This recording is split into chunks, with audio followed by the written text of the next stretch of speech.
In short, no. We were not right.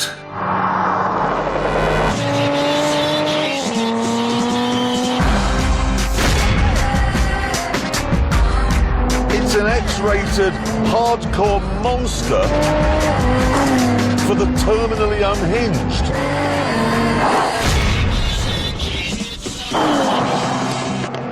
It's got such a wide range of intoxicating noises. When you change up, it snorts like a hippo. And then when you put your foot down, it bellows. And then when you take it off again... Honestly, have you ever heard a soundtrack like that? That is the sound of the 60s, right there.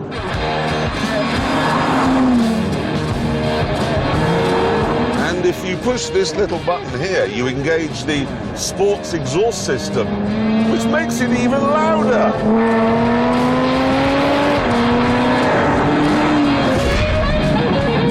It's not all bark and no bite either. The 3-litre V6 engine is supercharged and delivers 375 fire-spitting horsepowers. Does 0 to 60 in 4.8 seconds. Top speed, 171.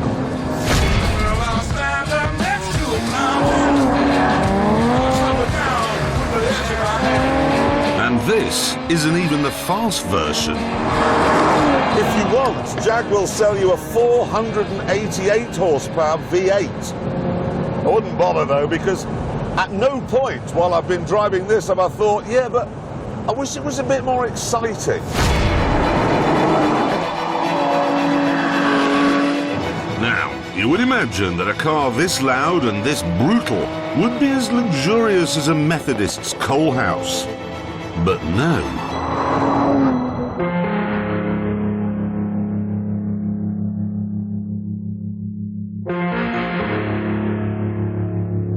The roof can be raised or lowered even when you're going 30 miles an hour. The switches are bronzed. The seats are electric.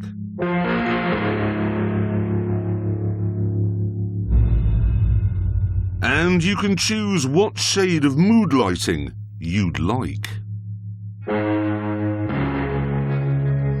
The interior then is nicely thought out, but it is nothing compared to the exterior.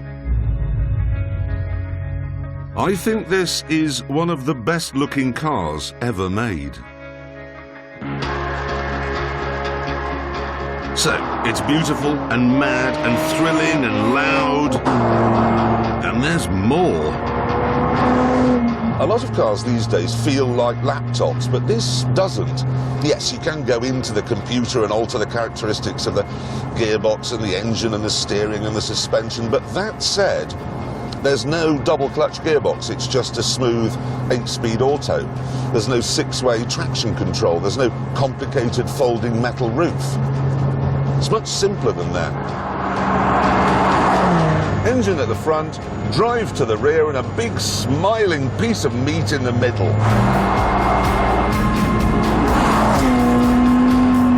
The chassis is epic, and so are the brakes, and so's the steering. And you've got tons of locks, so if you do get it out of shape, it's easy to get it back again.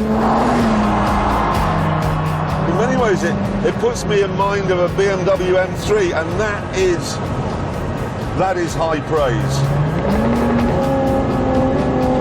Except it's not a BMW, it's a Jag. And I wish I could end it there, but unfortunately, there are one or two issues that need mentioning.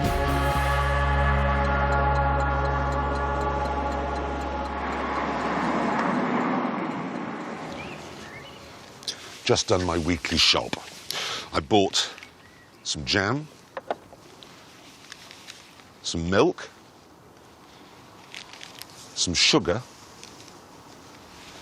and some butter. Sadly, I wasn't able to buy any more than that, because if you buy your Jag with a spare wheel, this is what the boot looks like. How could they have a meeting and decide that that was acceptable? It's just madness. And there's another problem. The price.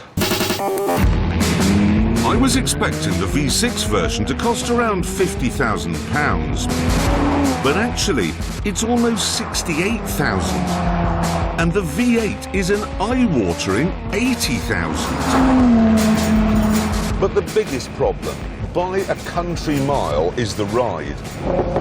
This road appears to be completely smooth, but it feels like I'm driving, no, not driving, it feels like I'm roller skating over a piece of corrugated iron. It's just, and it's even worse when you're going slowly in a town.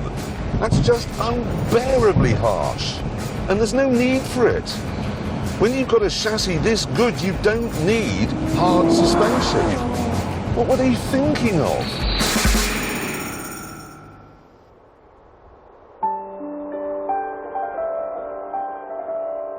Happily, however, the ride does get better the faster you go, which means there is a way round the problem.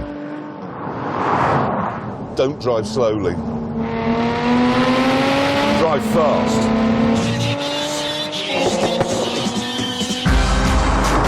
Let's be honest, in a car that looks this good and sounds this fantastic and goes this well, that's no hardship.